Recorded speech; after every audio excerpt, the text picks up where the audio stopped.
हमारे इतिहास में प्राचीन भारतीय इतिहास के स्रोत चल रहा है और ये बुक है सौरभ चौबे की बुक चल रही है, जिसमें से आपको पूरी डिटेल से दे रही हूँ। जहाँ यूट्यूब पे ऐसी कोई क्लास नहीं मिलेगी। हाँ, मैं समझा तो नहीं सकती पूरा आराम से, क्योंकि मुझे भी इतना समझ में नहीं आता, क्योंकि पहली बार इतना डिटेल से देखा है। और आपको सारे नोट्स मिल रहे हैं, बस ये समझ लो कि आपको ये सौरभ चौबे बुक से नोट्स मिल रहे हैं और इन नोट्स के अनुसार ही आप पढ़ोगे तो बेस्ट रहेगा। पूरा डीपली नोट्स हैं। और कल हमने जो पढ़ा था ना, ये हमारा 6 वीडियो था। 6 वीडियो तक हमने पढ़ दिया था, ये सब पढ़ दिया। अंगुत्तर निकाय वगैरह, शुद्ध पिटक वगैरह सब पढ़ दिया हमने। और संयुक्त निकाय, ये तो है ना, शुद्ध पिटक के जो भाग थे ना 5, वो पूरा पढ़ दिया हमने। आज हम पढ़ेंगे ना, वो कहाँ से पढ़ेंगे, अंगुत्तर जो है ना अभिधम पिटक। अभिधम पिटक से आज हमारा जो टॉपिक स्टार्ट होगा। यहाँ अभिधम पिटक है ना, जिसमें हमारे बहुत साहित्य चल रहे हैं। इससे पहले हमने ब्राह्मण साहित्य पूरे कर लिए। और ये कौन कौन से टॉपिक में कहाँ कहाँ आएगा, तो ये हमारे फर्स्ट ग्रेड में है, यूजीसी नेट में है, असिस्टेंट प्रोफेसर में, ये टॉपिक हर जगह है। और जो जिसने ईएमआरएस का फॉर्म भरा है ना, जिसके अंदर जिसने फर्स्ट ग्रेड असिस्टेंट प्रोफेसर का जिसने ईएमआरएस में भरा है, तो उसके अंदर भी ये टॉपिक है। ईएमआरएस है ना, जो भर्ती केंद्र लेवल की है एकलव्य विद्यालय की, तो उसके अंदर भी ये टॉपिक है। तो यहाँ से अब अभिधम पिटक से हमारे नोट्स हैं। और ये बुद्ध पढ़ेंगे, एक तो बुद्ध घोष पढ़ेंगे, एक पढ़ेंगे मिलिंद पोह, पूरी डिटेल से पढ़ेंगे। और उसके बाद ये इम्पोर्टेंट पूरी सारणी है ना, इसको रटना है, बस इसको रटना है सिर्फ। बौद्धिक साहित्य के भी मैंने नोट्स बना लिए, इसको भी पढ़ाऊंगी आपको। और उसके बाद एक रह गया अश्वघोष। एक तो अश्वघोष आज नहीं होगा मुझसे, क्योंकि वीडियो बड़ा हो जाएगा। और एक रह जाएगा वह ललित विग्रहराज, ललित विस्तार, ललित विस्तार है ना, एक ये रह जाएगा। और एक रह जाएगी ये नागराजुन। ये 2-3 से जो रह जाएंगे बौद्ध साहित्य के जो भाग है, एक पार्ट ये रह जाएगा। उसके बाद नेक्स्ट पार्ट, एक पार्ट और बनेगा। उसके बाद हमारा स्टार्ट हो जाएगा जैन साहित्य। ये जैन साहित्य स्टार्ट हो जाएगा। तो यहाँ से मैंने नोट्स बनाए हैं। ये बौद्ध साहित्य है, इसके नोट्स मैंने कल आपको दिए थे और सारे के सारे मैंने आपको पढ़ा दिए हैं। शुद्ध पिटक पढ़ा दिया, विनय पिटक पढ़ा दिया, ये दीर्घ निकाय भी पढ़ा दिया। दीर्घ निकाय है ना, उसके अंदर महापरिनिर्वाण सूत्र है ना, उसके अंदर जिसका भी वर्णन है, आनंद का भी है, सुभद्र का भी है, अंतिम उपदेश कहाँ दिया था, और अंतिम जो कहा था उन्होंने अपने स्तूप बनाने की कथा किसको कही थी, आनंद को कही थी, वो भी है। और इसमें 24 प्रकार के व्यवसाय का वर्णन दिया हुआ था, वो भी बता दिया मैंने। और मंजिक निकाय है ना, वो भी बता दिया मैंने आपको। मंजिम निकाय, बुद्ध के सपनों का उल्लेख भी है। अंगुत्तर निकाय है ना, इसके अंदर है। 16 महाजनपदों का वर्णन भी इसी के अंदर है। और जो सुजाता को उपदेश दिया था ना, उसका भी वर्णन किसके अंदर है, अंगुत्तर निकाय में। उसके बाद हमने पढ़ा था खुदक निकाय, ये अंतिम भाग है जो पद्यात्मक है, ये भी पढ़ा था। बुद्ध के पुनर्जन्म की जो कथाएं थी वो इसके अंदर है। और कथा साहित्य का सबसे बड़ा प्राचीन भाग यही था। और जो जातक कथाओं का था ना, उसको हर्ष के शासन काल में वापस दोबारा लिखा गया था, वो भी है इसी में। और 18 प्रकार की श्रेणियों का भी उल्लेख इसी के अंदर है। और थेरी गाथा है ना, वो सन्यासी स्त्रियों के द्वारा संकलित प्राचीनतम रचनाएं हैं। उसके बाद हमने विनय पिटक पढ़ा था। विनय पिटक है ना, इसके अंदर संघ की स्थापना और संघ के नियमों की वर्णन है। और इसके अंदर एक और वर्णन है कि बुद्ध और जो महावीर थे ना, वो दोनों समकालीन थे। ये वर्णन कहाँ मिलता है, ये विनय पिटक में मिलता है। और विनय पिटक है ना, इसकी जो भाषा थी वो पाली है, और दूसरा नाम इसका क्या है, स्कंदक है।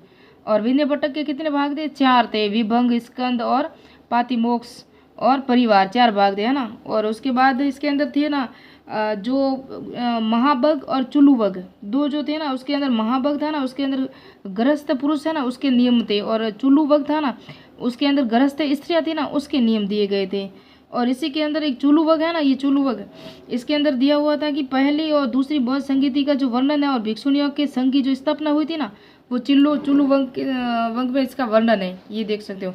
ये पढ़ा था। फिर अभिधम पिटक आज स्टार्ट कर रहे हैं हम। अभिधम पिटक यह प्रश्नोत्तर के रूप में है। अभिधम पिटक संकलन करता है, और इसके संकलनकर्ता कौन है, मोगलीपुत्र तिस्स है। ये हीनयानी थे, संप्रदाय के थे। इन्होंने पाटलिपुत्र में तृतीय बौद्ध संगीति में कथा वस्तु का लेखन किया था। किसने किया था कथा वस्तु का लेखन, मोगलीपुत्र तिस्स ने किया था। अभिधम पिटक है ना, इसके अंदर सर्वप्रथम संस्कृत भाषा का प्रयोग मिलता है। तो किसमें संस्कृत भाषा का प्रयोग सर्वप्रथम कहाँ मिलता है, अभिधम पिटक में। और इसमें कुल कितने ग्रंथ हैं, 7 ग्रंथ शामिल है, जिसमें से महत्वपूर्ण कौन सा है, कथा वस्तु है। संस्कृत साहित्य अलग है, जो बौद्ध साहित्य में आए वो नेक्स्ट में आप पार्ट में पढ़ेंगे। अभी नोट्स मैंने बना लिए हैं। अब पढ़ेंगे बुद्ध घोष। उसके बाद कौन सा पढ़ेंगे, मिलिंद पोह, मैंने बता दिया। और उसके बाद और कुछ जो संस्कृत साहित्य, ये 3 टॉपिक है आज, यही पढ़ेंगे। तो बुद्ध घोष है ना, ये विशुद्धिमंग है ना, विशुद्धिमंग के लेखक थे। विशुद्धिमंग क्या है, इसकी ग्रंथ है जो कि उन्होंने लिखा था, बुद्ध घोष ने लिखा था। उन्होंने बुद्ध की जीवन की निदान गाथा यानी कथा पर भाष्य लिखा था।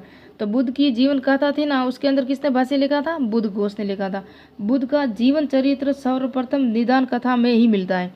तो बुद्ध के जीवन चरित्र में किस में मिलता है, सर्वप्रथम निदान कथा, निदान गड्ढा या निदान कथा कहते हैं उसे, उसी के मिलता है। और ये बुद्ध के जीवन संबंधी पहली रचना भी यही थी, निदान कथा। उसके बाद हम पढ़ेंगे बुद्ध घोष, बौद्ध ग्रंथों में महान टीकाकार थे। बुद्ध घोष कौन थे, बुद्ध बौद्ध ग्रंथों के महान टीकाकार थे। यह श्रीलंका में रहते थे। कौन रहते थे, बुद्ध घोष है ना, वो श्रीलंका में रहते थे। 5वीं शताब्दी में त्रिपिटकों पर रचना लिखी थी या टीकाएं लिखी थी। किसने लिखी थी, बुद्ध घोष ने लिखी थी। और ये कहाँ रहते थे, श्रीलंका में रहते थे। महान टीकाकार थे ये बौद्ध ग्रंथों के। कौन थे, बुद्ध घोष। उसके बाद है मिलिंद पो, यह पाली भाषा में है। कौन सा मिलिंद पो है ना, ये पाली भाषा में है। और पाली भाषा है ना, बौद्ध धर्म की भाषा ही पाली थी। तो बोपा इसकी ट्रिक है, आप याद रख सकती हो। बोपा यानी बौ से बौद्ध धर्म, पा से पाली, भाषा इसकी पाली थी। जिस तरह जैन धर्म की क्या थी, जय प्रा यानी प्राकृतक, जय यानी जैन धर्म। तो जैन धर्म की प्राकृत थी, बौद्ध धर्म की पाली थी। तो बोपा जय प्रा, ये कौन थे, 2 व्यक्ति थे। इस तरह आप ट्रिक बना के उसको याद कर सकते हो। इसमें नए जो मिलिंद पो है ना, ये पाली भाषा में, और इसके अंदर वर्णन है ना, ये नागसेन और मिनांडर है ना, उसका वार्तालाप का वर्णन है। किसके अंदर है, मिलिंद पो में। यह प्लेटो की वार्तालाप श्रेणी है। प्लेटो की जो वार्तालाप श्रेणी थी ना, वो इसके अंदर नजर आती है। इसमें श्रेणियों की लंबी सूची दी हुई है।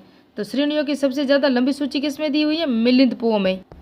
और इसमें जितनी लंबी श्रेणियों की लंबी सूची है ना, उसी प्रकार जो जैन धर्म में त्रिपिटक है ना, विनय पिटक, अभिधम पिटक, सूत पिटक। तो सूत पिटक का जो अंतिम भाग है ना, खुदक निकाय, उसके अंदर 18 प्रकार की श्रेणियों का वर्णन है। कितनी प्रकार की, 18 प्रकार की।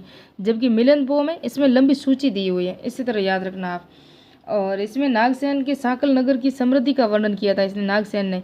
किसमें किया, मिलिंद पो में। इसमें 75 प्रकार के व्यवसाय, कितने प्रकार के, 75 प्रकार की व्यवसाय दिए हुए हैं। किसमें के अंदर दिए हुए हैं, मिलिंद पो में। और जिस तरह इसमें 75 प्रकार के व्यवसाय है ना, उसी तरह सूत पिटक का भाग है ना, अब अभिधम पिटक, और सूत पिटक का भाग है दीर्घ निकाय। दीर्घ निकाय है ना, उसके अंदर कितने प्रकार के व्यवसाय का वर्णन है, 24 प्रकार के व्यवसाय का वर्णन है। सूत पिटक का भाग है दीर्घ निकाय। दीर्घ निकाय में 24 प्रकार के व्यवसाय का उल्लेख है। जबकि मिलिंद पो में 75 प्रकार का। जिस तरह सूत पिटक का अंतिम भाग है खुदक निकाय। खुदक निकाय में 18 प्रकार की श्रेणियों का वर्णन है। उसी तरह मिलिंद पो में सबसे लंबी सूची दी हुई श्रेणियों की मिलिंद पो में। इसकी भाषा कौन सी है, पाली भाषा है। और फिर है, और जो यहाँ मिलिंद पो है ना, उसके अंदर घनानंद था ना, महापद्म नंद और चंद्रगुप्त मौर्य के बीच में जो युद्ध हुआ था ना, उसका विवरण मिलता है किसके अंदर, मिलिंद पो में। और इसमें नंदों के मंत्री जो भद्रशाल, जो घनानंद था ना, महापद्म नंद, जिसके जो नंद वंश को जो शासक थे, उसके जो मंत्री था ना भद्रशाल, उसका भी उल्लेख किस में मिलता है, मिलिंद पो में मिलता है। जिस तरह हिंदुओं में संस्कृत साहित्य में पुराणों की, जिस तरह हिंदुओं की संस्कृत साहित्य में रचना हुई, संस्कृत साहित्य में पुराणों की रचना हुई, उसी प्रकार बौद्ध साहित्य पाली में रचना हुई। जिस तरह दीपवंश है ना, वो 34वीं शताब्दी में, महावंश 5वीं शताब्दी में, और इन ग्रंथों में मौर्य वंश की जानकारी मिलती है। ये कौन से, पाली भाषा में थे, दीपवंश और महावंश। और इस दीपवंश महावंश है ना, ये पाली भाषा में थे। और इसके अंदर 5वीं शताब्दी का था महावंश, दीपवंश था 4वीं शताब्दी का। इन ग्रंथों में मौर्य वंश की जानकारी मिलती है ना, इसी तरह याद रखना। और पाली भाषा में बुद्ध के उपदेशों की पुस्तक कौन सी थी, नैतिग्रंथ। कौन सी थी, नैतिग्रंथ की रचना हुई थी। अटकथा, ये वेरी इंपॉर्टेंट है, पूरी सारणी मैंने आपको बता दिया था। तो यहाँ पिटक है, और यहाँ जिस पिटक में भाष्य लिखा था ना, वो है। तो सूत पिटक में महा अटकथा लिखी थी। उसके बाद विनय पिटक पे कुरुंदी, ये भाष्य लिखा था, सॉरी। अभिधम पिटक पे महापचरी था ना, अभिधम पिटक पे भाष्य लिखा हुआ है। विनय पिटक पे कुरुंदी लिखा हुआ है। सूत पिटक पे महाअट्स कथा। यानी इसी तरह आपको इसी तरह याद रखना। फिर पढ़ेंगे संस्कृत बौद्ध साहित्य। संस्कृत बौद्ध साहित्य है ना, ये इंपॉर्टेंट है। ये संस्कृत साहित्य नहीं, संस्कृत बौद्ध साहित्य है। कुछ बौद्ध साहित्य की रचनाएं संस्कृत में हुई, जिसमें वसुमित्र, अश्वघोष और नागार्जुन की प्रमुख रचनाएं। तो इसमें हम आज वसुमित्र का भी पढ़ेंगे, अश्वघोष और नागार्जुन पीछे रह जाएंगे, उसके नेक्स्ट में देखेंगे। ललित विस्तार है ना, ये पहली दूसरी शताब्दी में लिखी थी, ये भी संस्कृत में थी। अवदान साहित्य 2री शताब्दी में। अशोक अवदान, दिव्य अवदान, ये 4th सदी में। ये सब संस्कृत में लिखे हुए हैं। दीपवंश और महावंश है ना, वो पाली भाषा में।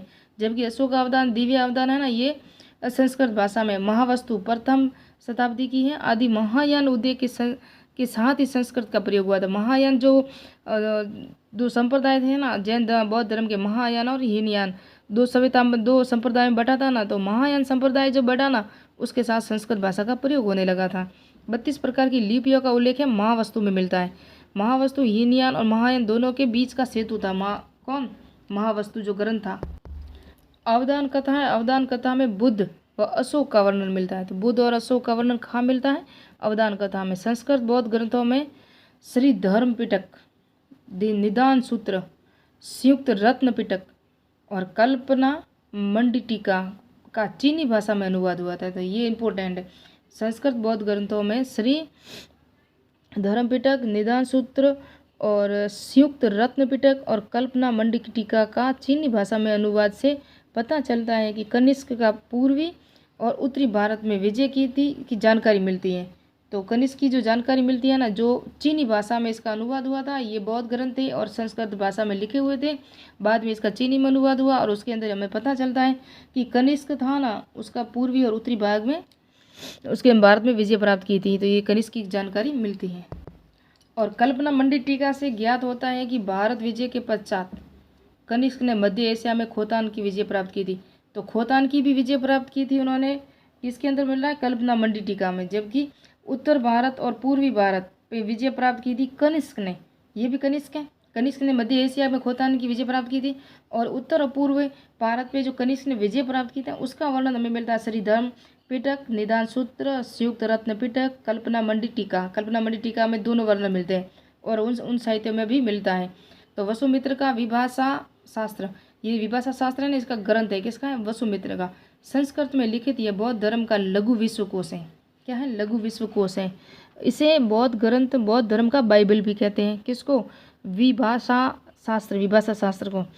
और यह त्रिपिटक का प्रमाणिक भाष्य है। ये भाष्य है। त्रिपिटकों पे जो भाष्य लिखा था वो भाष्य है, जिसे चौथी बौद्ध संगति में वसुमित्र ने तैयार किया था। तो वसुमित्र ने त्रिपिटकों पे जो भाष्य लिखा था उसे विभाषा शास्त्र कहते हैं और ये चतुर्थ बौद्ध संगति में इसका तैयार किया था। किसने किया था? वो वसुमित्र ने। ये इंपॉर्टेंट इतना था, मैं मतलब बता लिया आपको। उसके बाद अशोक घोष है, वो पढ़ेंगे नेक्स्ट में। इतना डिटेल से आपको कोई नहीं पढ़ाएगा। ये 7वां वीडियो होगा हमारा, जो प्राचीन भारतीय इतिहास के स्रोत चल रहे हैं। अभी बौद्ध साहित्य चल रहे हैं, ब्राह्मण साहित्य हमने पढ़ लिए। उसके बाद एक वीडियो और बनेगा, उसके बाद जैन साहित्य पढ़ेंगे और धीरे धीरे ये सारे पूरा करेंगे। अथॉरिटी